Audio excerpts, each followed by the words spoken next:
Picture yourself standing in the middle of a crowded street. The noise is overwhelming.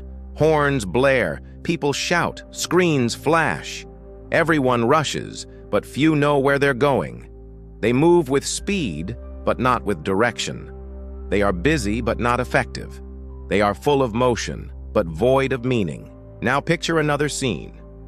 A figure stands calm in the storm, eyes steady, voice clear. Their steps are deliberate, their presence unshaken. Everyone looks to them, not because they control the chaos, but because they are unmoved by it. That's leadership, not titles, not charisma, not power. Leadership is the ability to stand rooted when the world shakes, to provide clarity when others drown in confusion. And here's the truth. Most leaders today are drowning. They're reactive, distracted, enslaved by urgency, and crippled by compromise. They confuse activity for progress and busyness for productivity. They are running hard, but often in the wrong direction. But there are two great streams of wisdom that, when united, create leaders who are unshakable. One is Christianity, with its eternal call to love, humility, and faith.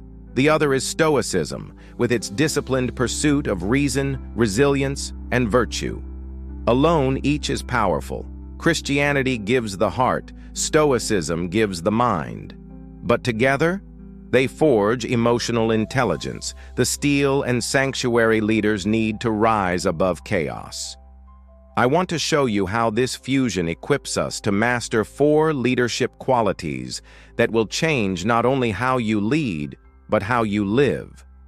Prioritize, practice mindfulness, learn tolerance, never compromise on your values.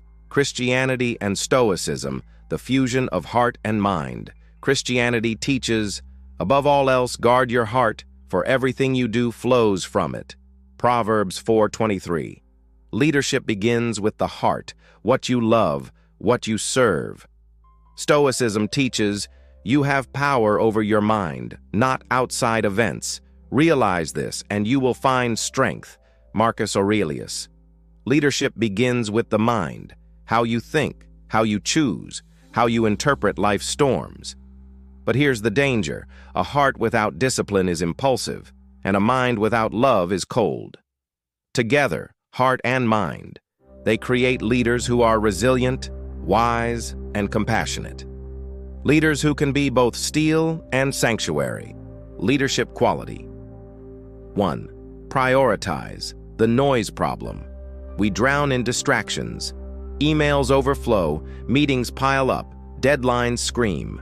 Leadership without prioritization is firefighting, not vision casting.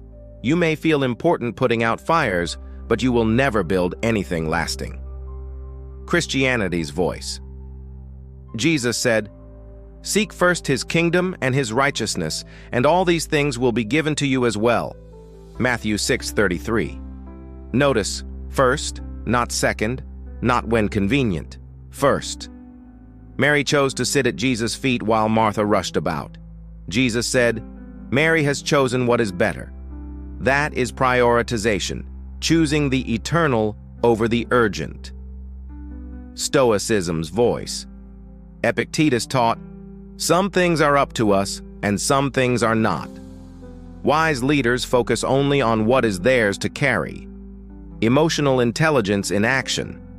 Prioritization isn't just time management, it's value management. An emotionally intelligent leader discerns not only what they could do, but what they should do. A rising executive was offered a huge promotion. Money, prestige, power. But it demanded sacrificing family. He said one word, no. Years later, when the company collapsed, his family still stood with him. Why? Because he had prioritized what mattered most. Every leader must ask, what is my first? Is it wealth, comfort, applause, or is it faith, family, integrity, and purpose? Because if you do not choose your priorities, the world will choose them for you, and the world will always choose wrong. Leadership quality, Number 2, practice mindfulness. We live fractured lives, phones buzzing, calendars crammed, minds running ahead. Leaders lost in distraction cannot lead with clarity. Christianity's voice. Psalm 46:10. Be still and know that I am God. Stillness precedes wisdom. Even Jesus withdrew to pray in solitude, modeling mindful presence. Stoicism's voice. Seneca wrote, "True happiness is to enjoy the present without anxious dependence upon the future." Marcus Aurelius urged, "Confine yourself to the present." Emotional intelligence in action. Mindful leaders listen deeply, remain calm in storms, and make people feel seen. Presence is more powerful than charisma. During a financial crisis, a CEO entered a frantic boardroom. Instead of speaking, he sat silently for 2 minutes. Slowly, the room calmed. Then he said, "We will walk through this one step at a time." His calm presence became the company's anchor. Mindfulness is not about escaping reality. It's about engaging it fully. It's noticing the look in someone's eyes. It's hearing not just words, but emotions. It's pausing long enough to choose wisdom over impulse. In a noisy world, silence is a weapon. In a chaotic world, calm is a revolution. Leadership quality. Number 3, tolerance, the reality. Leadership means leading people, and people are messy. If you can't tolerate flaws, disagreements, or resistance, you cannot lead. Christianity's voice. Ephesians 4:2. Be completely humble and gentle, be patient, bearing with one another in love. Jesus bore with Peter's impulsiveness, Thomas's doubt, and James and John's pride. Through love, he transformed them. Stoicism's voice. Marcus Aurelius wrote, "The people I deal with today will be meddling, ungrateful, arrogant, dishonest. But I have seen the beauty of good and know that the wrongdoer has a nature related to my own. Expect difficult people, and don't be surprised when they appear." Emotional intelligence in action. Tolerance is not weakness. It is strength under control. It is responding rather than reacting. It is seeing people not as enemies, but as humans with stories. A manager faced an employee who constantly criticized her. Instead of retaliating, she took him to lunch. She discovered his negativity came from insecurity. That one act of patience transformed an adversary into an ally. The test of leadership is not how you handle agreement. It is how you handle resistance. Anyone can lead when people clap. True leaders lead when people criticize. Tolerance doesn't mean you excuse wrong behavior. It means you don't let their flaws rob you of your composure. You remain the steady hand on the wheel. Leadership quality. 4. Never compromise on your values.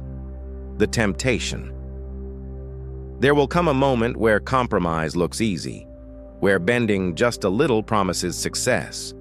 But leadership without values is manipulation, not leadership. Christianity's voice. Jesus asked, "What good is it for someone to gain the whole world, yet forfeit their soul?" Mark 8:36. Daniel, Shadrach, Meshach, and Abednego all stood firm when pressured to compromise. Stoicism's voice. For Stoics, virtue was the only good. Cato the Younger would rather die than betray principle. Integrity was more precious than life itself. Emotional intelligence in action. Compromise often comes from fear or the need to be liked.